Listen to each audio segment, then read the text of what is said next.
Ассаляму алейкум ва рахматуллахи ва баракатуху. Дорогие братья и сестры, сегодня мы, инша Аллаху Рахман, с позволения Аллаха, мы сделаем 22 урок из книги Муаллиму Тани. Сегодня мы будем изучать буква Гайн, иншаллах. Гайн, он дает нам звук Г. Тут показано, как эта буква пишется в начале слова, в середине и в конце слова. Га, ги, гу. С фатхой, с косой дома. Га, ги, гу. Теперь прочитаем слова, иншаллах. Первое слово у нас гам, гам. Второе слово габ, габ. Гам, габ. Первое слово у нас гил, гил. Второе слово гайру, гайру. Гил, гайру.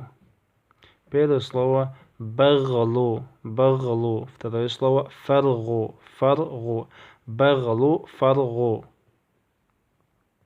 Первое слово габ-габ, габ-габ. Второе слово маблаг, маблаг. Габ-габ, маблаг. Это слово у нас магриб, магриб, магриб. Братья и сестры, внимательно обращайте внимание на харакаты. Первое слово иглиб, иглиб.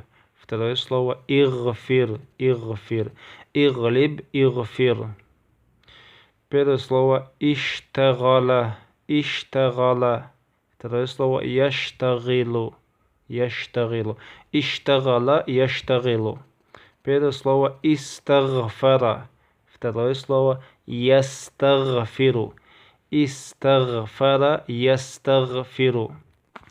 Братья и сестры, много раз читайте эти слова, выучите, переписывайте. Инша Аллаху Рахман, скоро вы будете свободно читать Коран.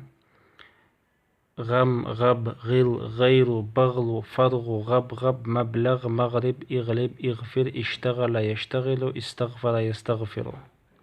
Много раз читайте. Вабиллахи тауфик, вассаляму алейкум ва рахматуллахи ва баракатуху.